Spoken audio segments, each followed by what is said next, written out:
আমরাই আস্থা রাখতে চাই যে বিচারপতিরা কমপক্ষে টাকা পয়সা খেয়ে ভোটে দিউদি করবেন না, সঠিকভাবে ভোট দিবেন। কেয়ারটেকার সরকারের ইতিহাস তারপরে জানেন, বাংলাদেশ জামাত ইসলামীর পক্ষ থেকেই আমাদের মরহুম আমির অধ্যাপক গোলাম আজম সাহেবই এই ফর্মুলার আবিষ্কার করেছিলেন এবং এটা তারই ব্রেন চাইল্ড।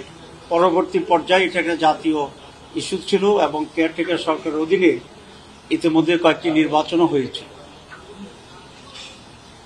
আমরা একমত সকলেই এই হাউসে যারা আমরা আছি যে কেয়ারটেকার সরকারের মাধ্যমেই এরপর থেকে বাংলাদেশে নির্বাচন হইতে হবে, এখানে কোনো দ্বিমত নেই।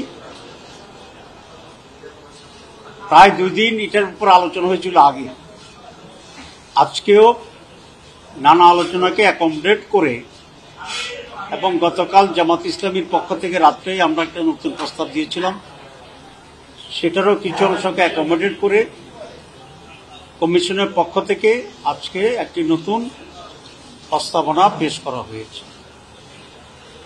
সেই প্রস্তাবনার মূল বিষয়টি হচ্ছে 5 জনের একটি বাছাই কমিটি থাকবে, সরকারি প্রধান বিরোধী দল, সরকারি দল, অথবা আমরা এটাকে বলতে পারি যে প্রধানমন্ত্রী এবং বিরোধী দলীয় নেতা, স্পিকার এবং ডেপুটি স্পিকার বিরোধী দল থেকে হবে, আর দ্বিতীয় বৃহত্তম বিরোধী দল থেকে একজন প্রতিনিধি। এই মিলে মোট 5 জনের বাছাই কমিটি হবে। এই বাছাই কমিটিতে নাম আহ্বান করা হবে এবং সেই ক্ষেত্রে সরকারি দল 5 জনের নাম প্রস্তাব করবে, বিরোধী দল 5 জনের নাম প্রস্তাব করবে, আর তৃতীয় দল যেটি সেটিও 2 জনের নাম প্রস্তাব করবে। মোট 12 জন থেকেই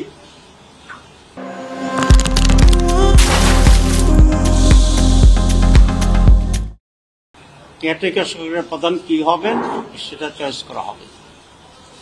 পদ্ধতিগতভাবে যে আলোচনাটা হয়েছে সেটা হচ্ছে প্রথমে সর্বসম্মত যদি হয়, দ্যাটস ওয়ান্ডারফুল।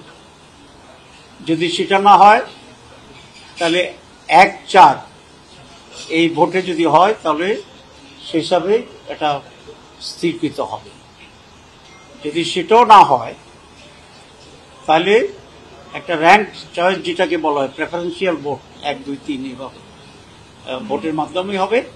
তবে সেখানে বাছাই কমিটিতে যে 5 জন তার সাথে আরো 2 জন নতুন ভোটার যোগ করা হবে ভোটার হিসাবে। সেটা হচ্ছে বিচারপতিদের কাছ থেকে, সুপ্রিম কোর্ট থেকে একজন বিচারপতি এবং হাইকোর্ট থেকে একজন বিচারপতি, এই মিলে 7 জনের একটা ভোটার লিস্ট হবে, আগের যে 5 জন প্লাস 2 জন। এরা র্যাঙ্ক চয়েসে ভোট দিয়ে যিনি মেজরিটি পাবেন, নাম্বার 1 হবেন, তিনি প্রধান উপদেষ্টা হিসেবে বিবেচিত হবেন এবং তিনি শপথ গ্রহণ করবেন। এখানে একটা প্রশ্ন আসে যে 2 জন বিচারপতিকে কিভাবে এখানে কেন আনা হচ্ছে?